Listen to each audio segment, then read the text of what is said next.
Welcome to our Jahana's cooking. நம்ம சேனல்ல சூப்பரான டேஸ்டான உங்க எல்லாத்துக்கும் ரொம்ப பிடித்தமான சிம்பிள் மெத்தட்ல கிருஷ்ண ஜெயந்தியை முன்னிட்டு எங்க வீட்டுல இன்னைக்கு நாங்க சீடை சிம்பிளா செஞ்சோங்க.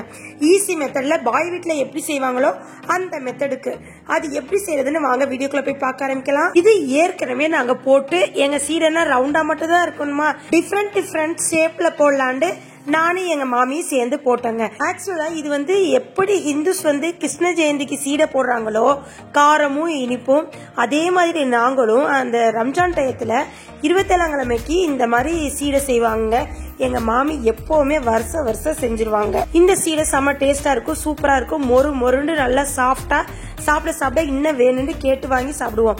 அந்த மாதிரி டேஸ்டா இருக்கும்.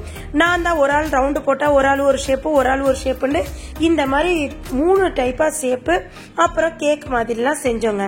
ஃப்ரெண்ட்ஸ், இது ஹிந்துஸ்ல எப்படி சீடஸ்க்கு மாவு பிணைஞ்சு போடுவாங்கன்னு எனக்கு தெரியல. பட் நாங்க எப்படி செய்வோம் தான் இந்த வீடியோல பார்க்க போறோம். ஃப்ரெண்ட்ஸ், இட்லி தட்டுல வச்சு நான் ஃபர்ஸ்ட் மாவை அவிச்சு போட்டுக்கிட்டேங்க. அப்பதான் நல்லா சாஃப்டா வருண்டு. 2 கப்பு மாவுக்கு நீங்க ஈக்குவலாவும் போடலாம், கொஞ்சம் கம்மியாவும் போடலாம். நான் 1 கப்பு சுகர் எடுத்திருக்கேன், அதுல 3 ஏலக்காய், நெக்ஸ்ட் 1/4 கப்பு துருவிய தேங்காய் எடுத்திருக்கேங்க.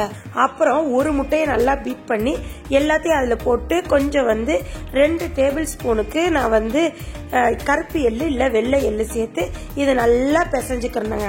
கொஞ்சமா தண்ணி சேர்த்து சப்பாத்தி மாவு பக்குவத்துக்கு நம்ம இந்த மாவை பிசைஞ்சு எடுத்துக்கணுங்க. இங்க பாருங்க, கையில இந்த மாதிரி ஒட்டாம வரணும். கொஞ்சம் லாஸ்டா எண்ணெய் தேய்ச்சிக்கலாம். இந்த சீடையோட மாவு நம்ம சப்பாத்தி மாவு பக்குவத்துக்கு வந்துருச்சு பாருங்க. அதை நீங்க ரவுண்ட் ஷேப்பாவும் நீங்க கையில வச்சு ஷேப் கொடுத்துக்கலாம். அப்புறம் அந்த பிளாவித ஷேப்லயும் நீங்க ஷேப் கொடுத்துக்கலாம். அப்படி இல்லாட்டி இப்ப நான் பண்ற மாதிரி நீங்க இந்த மாதிரி கேக் ஷேப்பாவும் கட் பண்ணி இந்த சீடையை போட்டு எடுத்துக்கலாம். ஆனா மாவு ஒண்ணுதாங்க, ஆனா போடுற மெத்தட் ரவுண்டா பொரிச்சோம்னா ரவுண்டா, பிளாவித ஷேப்புக்கு பொரிச்சோம்னா பிளாவித, அப்புறம் இந்த கேக் ஷேப்புக்கு பொரிச்சா கேக் ஷேப். இதாங்க ஈஸி மெத்தட்ல எங்க வீட்டுல நாங்க இப்போ சீடை செய்யறது. இதே மாதிரி இந்த கிருஷ்ண ஜெயந்திக்கு நீங்களும் செஞ்சு சாப்பிட்டு பார்த்துட்டு கமெண்ட் செக்ஷன்ல சொல்லுங்க. மறக்காம சப்ஸ்கிரைப் பண்ணிருங்க. நெக்ஸ்ட் வீடியோல பாப்போம்.